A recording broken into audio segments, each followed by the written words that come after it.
Like, I'm not 100% sure of my pronunciation, but yours is definitely wrong.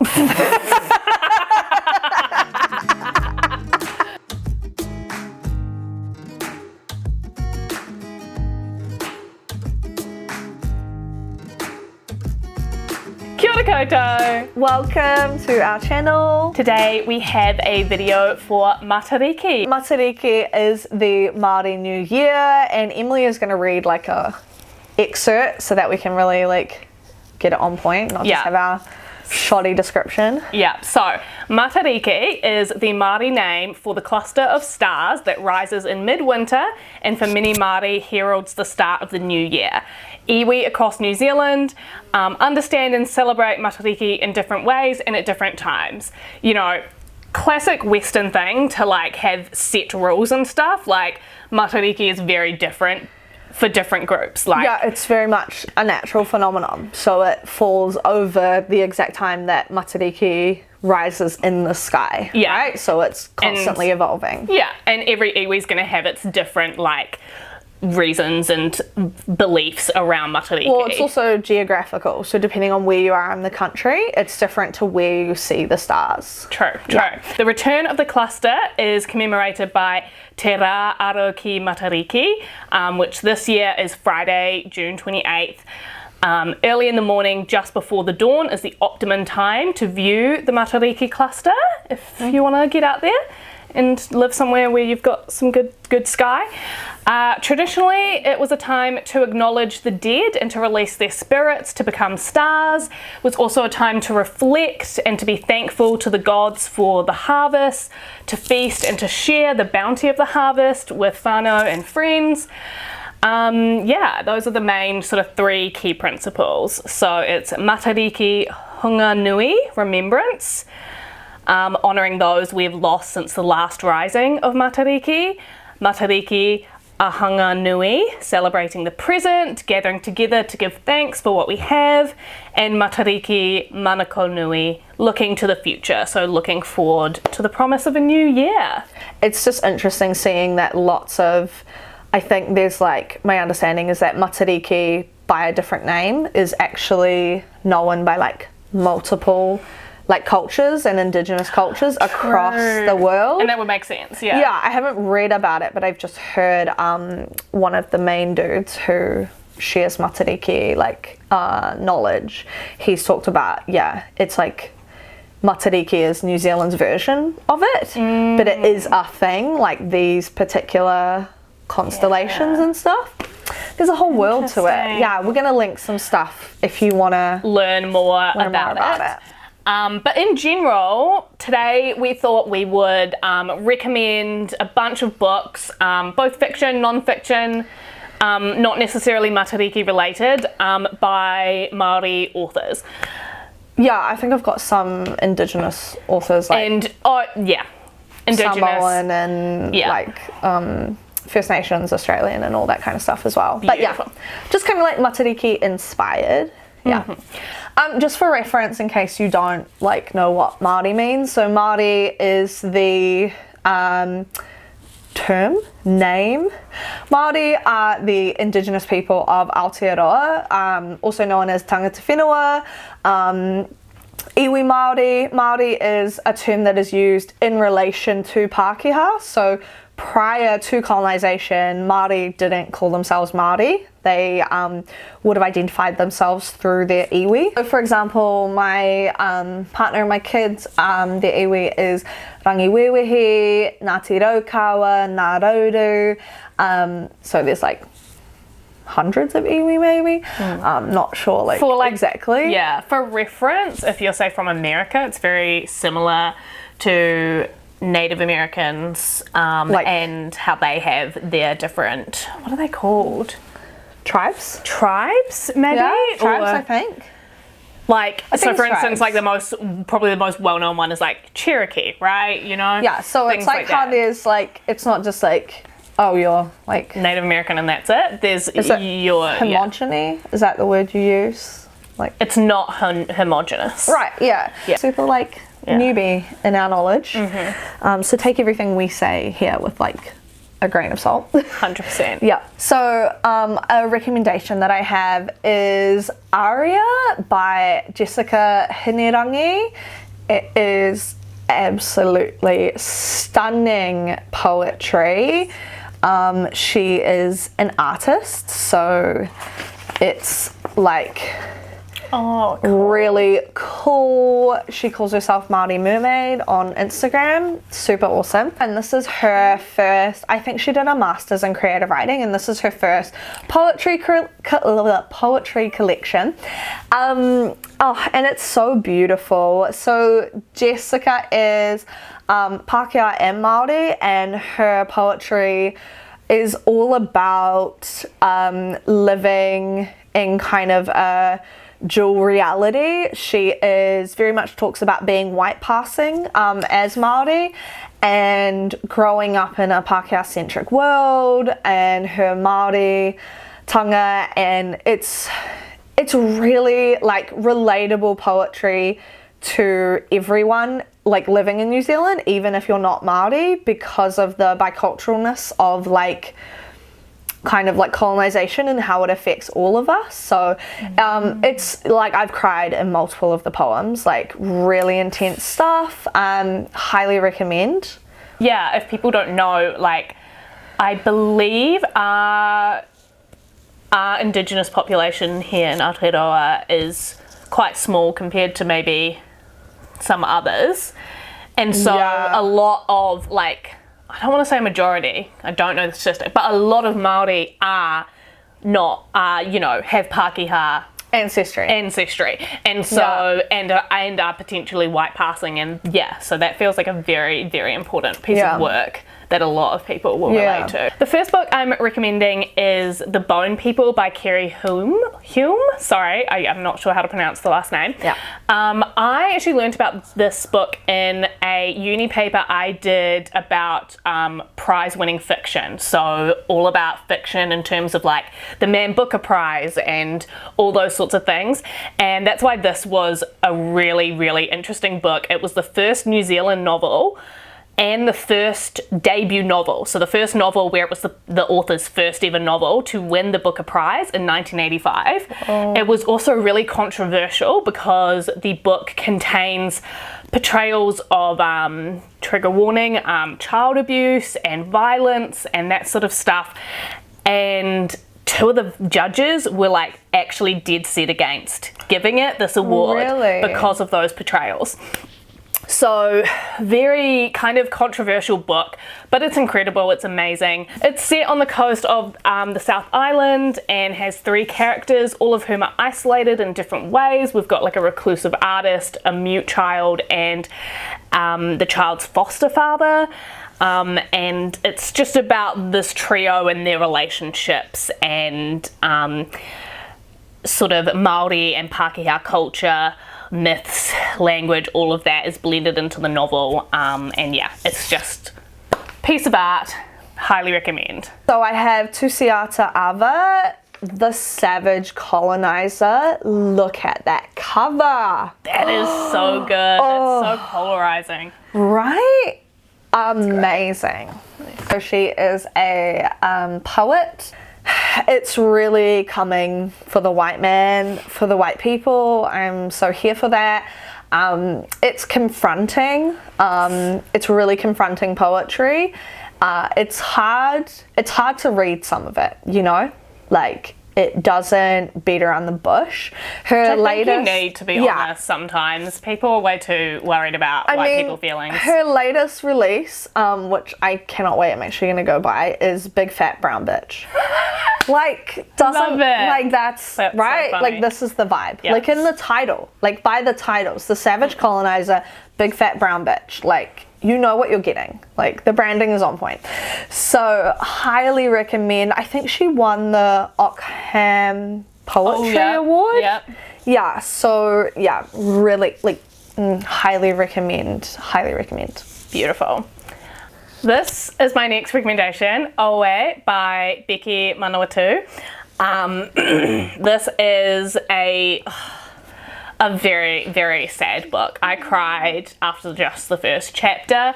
It is about two brothers. Arama is an 8-year-old and his older brother Tokiri is, I think he's an adult. I'm not sure. I can't remember his age, sorry. But basically he's older. He drops off his 8-year-old brother with their auntie and uncle after their parents have both died. So they're both orphans now, and it's really rough.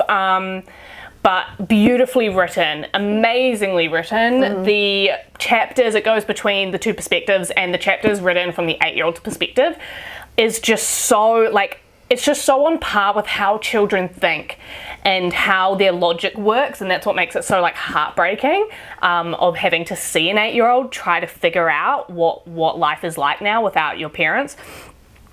This won a lot of awards.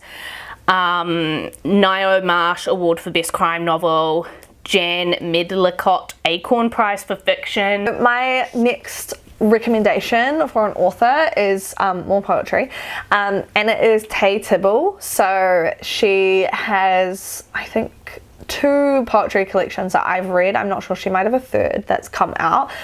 So her first one was, not sure I'm pronouncing this right because I'm pretty sure it's a made-up word. So it's Pocahontas, which I think is a play on Pocahontas, but in Te Reo. That's cool. Yeah, Pocahontas. And then her other one is Rangikura. And her poetry, again, much like Jessica's, is a lot about growing up in Aotearoa, being Māori. I love her poetry. There's lots of Barbie references, all that kind of stuff, interspersed with what I think is classic experiences that you would have as a young person growing up in New Zealand. Some of it's a little crass. It's got kind of mythical elements to it. So kind of being a wahine in a white man's world and how to survive the white man kind of vibes almost. They're a predator. It's hard to explain. Because they are predators. Yeah, it's very, there's references to obviously family and dealing with parents in a colonized world and how they kind of mean well for you because they want you to survive, but in turn that often means almost trying to teach you lessons that aren't good. It's not actually a way you want to behave, but they in turn are you have to behave like this to survive in this world. It's a lot. Highly recommend. Incredible poetry. Yeah. My next recommendation is Aroha by Dr. Hinemoa Elder. Māori wisdom for a contented life lived in harmony with our planet. This is a beautiful little book, and I mean literally little, look how cute it is. It's just got wonderful little it's sort of bite-sized bits of wisdom. And so it's really nice to kind of pick it up, and you can sort of pick it up from anywhere. I'll just read the back a bit. Aroha is an ancient Māori word and way of thinking that means love, compassion, respect and empathy. Discover how we can all find greater contentment and kindness for ourselves, each other and our world with more aroha in our lives through 52 whakatauki traditional Māori life lessons. Esteemed psychiatrist Dr. Hinemoa Elder shares the power of aroha and explores how it could help all of us every day. Beautiful stuff. So we did not plan this, but my next recommendation is also by Dr. Hinemoa Elder, and it is Wawata. So it's her next book after Aroha. So Wawata follows Maramataka. So Maramataka is the moon phases in Māori, and so pre-colonisation and Māori today still follow Maramataka. This is actually something that my whānau try to do, and it really is interesting being God, we're having such a bad day, and then you go and look at the Maramataka, and you'll be like, oh, no wonder. Freaking hell, the Tamatea moons, they're the worst. So it is really interesting. She wrote the book only writing about the moon phase during the moon phase. So she could only write about the moon phase when she was in the corresponding moon phase. So I then read the book where I only read it each moon phase during the moon phase. So obviously the moon phases are slightly different depending on where you are in the country, depending on which like iwi and stuff. So it's a little bit like I'm not that good at actually aligning it. Like it's like guesswork for me, and I use a lot of like obviously looking at the actual moon, but also like books and apps and stuff. And it's just really incredible. It's very much like the feminine energy.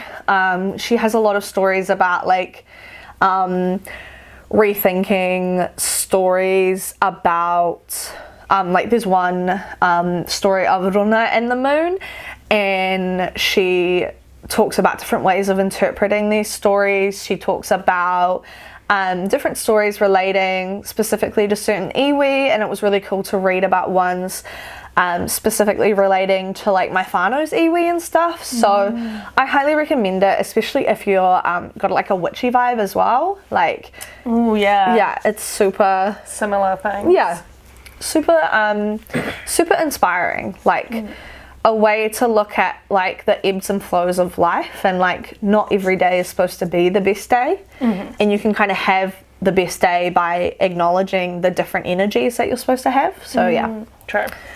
My next recommendation, which if you have spent any time on our channel, you probably already know, is Call Me Evie by J.P. Pomare.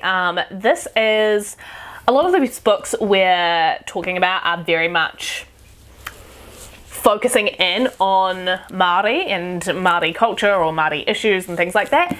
This actually isn't. It is just like a thriller book, but it is set partly in Melbourne and partly in Makatu, which is a really, really small beach town on the coast. And like the location is quite a big part of it.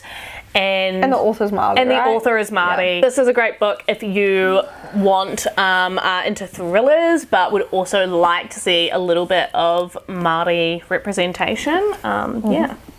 So my next book is Te Aotearoa by Nahuia Murphy. So its subtitle is Menstruation in the Pre-Colonial Māori World. I believe this was a thesis or part of a thesis, and it's exactly what it says. It's menstruation pre-colonization, like in Te Ao Māori, and it's just like a super great book. It's like really little if you're into learning about like period power, period knowledge, all that kind of stuff, menstruation.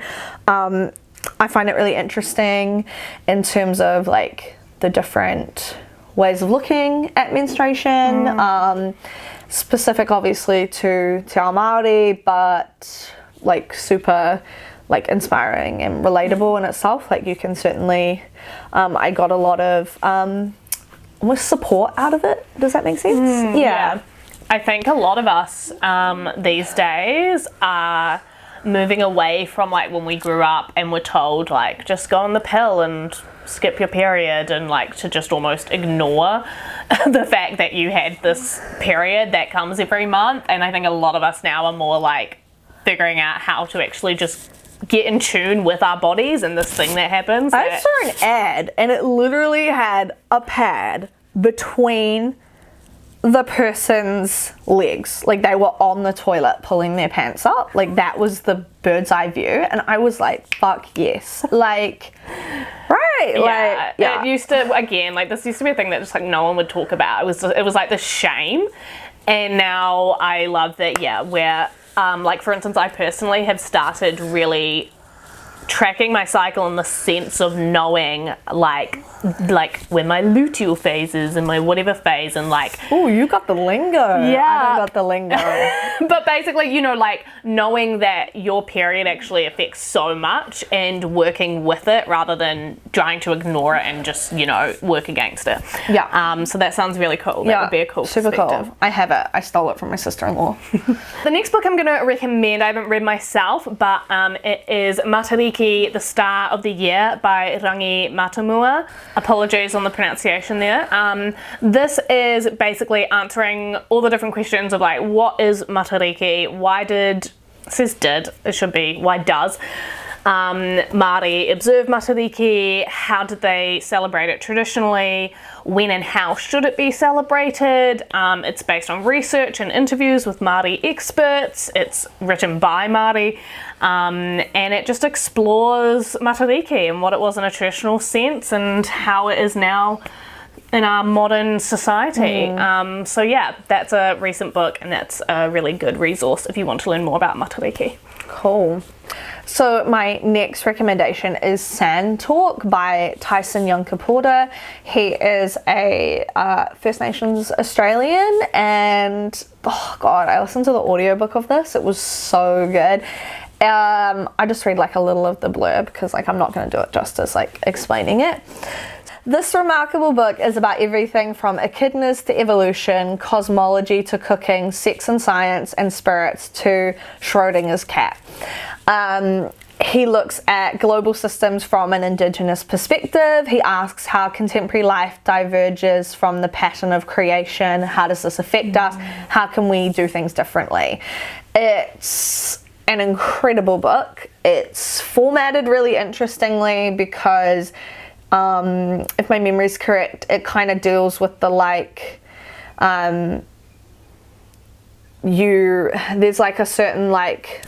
there's certain rules around sharing information and stories in certain like Indigenous circles. So it has a lot of like, it's him as the author, but there's a lot of like the people that he spoke to become like a part of the book. It's not like when you read like a nonfiction by white people and they're like referencing so and so, you know, it's very like, it's a whole vibe. It's a whole vibe, and I highly recommend listening to the audiobook because it is narrated by him. Yeah, highly recommend. Nice. On that note, I will also recommend a book that I picked up when we were in Australia recently, also by a First Nations author. So it is No Secret, The Story of a Stolen Child by Donna Meehan, and it is about her experience of being taken from her family and then placed with a white family to look after her. Incredibly common in Indigenous people's experience in colonized countries. Obviously, it's heartbreaking, heart-wrenching, but a really, really important and cool book to read. Yeah, really recommend it. So my next book is Imagining Decolonization. This has multiple authors. I think every chapter is a different author, and it seeks to demystify decolonization using illuminating real-life examples. It explores the impact of colonization on Māori and non-Māori alike. Imagining Decolonization presents a transformative vision of a country that is fairer for all. So this is a book by BWB Textbooks. I highly recommend I think, is it a publisher? I'm not sure. They have a lot of like small books written by experts in all different kinds of fields, and Imagining Decolonization, I think it's like 150 pages. It's super easy to read. It's super inspiring. It like talks about decolonization, and it really takes you beyond just like hearing that word as like a throw around term, and like what decolonization actually is, what it can look like, and how it relates to Māori and non-Māori alike. And yeah. I think it's a really important book for right now because decolonization is becoming, it's a much more common word to hear in general conversation these days. and I think a lot of people just have no idea what it truly means, and It's like how they can't people- imagine a different world. It's like you how know? people say land back, and people use it flippantly, and it's like, no, like it's like literally give land back. Yeah. In multiple facets of like how to do that. Like it's these words become just kind of like throw around words, and there's a lot to them, and even just like a little bit of reading about it is like really helpful to your own life and your understanding, and also to others. So So my next recommendation is Tikanga, An Introduction to Te Ao Māori by Keri Opai. I really enjoyed this. It is a great beginner's, that's exactly what it says. It's like a beginner's guide, basically. Te Ao Māori is, by the way, refers to, and again, this is like a very crass translation, but it refers to Māori culture. like a Māori worldview kind of a Māori worldview, that's it, yeah. And so this is really good, really well set out. It assumes kind of no knowledge on your part, and it's actually a lot of, if you work for like a government agency in Aotearoa, they like give out this book a lot, or you'll see this lying around a lot, or can ask for a copy. I need to give it to the Prime Minister. Yeah, I think he misplaced his. Maybe we'll give him another one. But yeah, so that is a really good book. So my next recommendation is a middle grade book by Shiloh Kino. It is The Pōrangi Boy. Pōrangi is like crazy. It's middle grade. It's about a 12-year-old boy. He is, like it says, he's considered like the crazy boy. It's got like activist vibes. It deals with relationships with grandparents. It's got like things with friends. It's just like a really great middle grade read that I think even like adults will get a lot out of. It's from the perspective of the 12-year-old boy. And it's a really great, I think it's Shiloh Kino's debut novel. Yeah, so it's really cool. Thanks. The last recommendation we have, which again, if you're from Aotearoa, this is like a very well-known book, but this is Māori Made Easy by Scotty Morrison. He has a few different books of this, but it's 5. Yeah, it's basic. This is like the first one, the beginners one, and it's actually it's basically like a workbook, to be honest, and it's to learn te reo Māori. This is, I think, really important because as there is a lot more demand to learn te reo in Aotearoa than there is the resource. So lots of people would love to go to a weekly class and learn, but we actually just don't have enough resources. Or like it's actually like not that simple. And it's not that on your, simple. like job and stuff. Exactly. So like this is like a really cool way to, just start learning, and it's, better than nothing. Yeah, very cool. So that's it. So we hope everyone has a wonderful matariki. And yeah. Ka kite. Ka kite.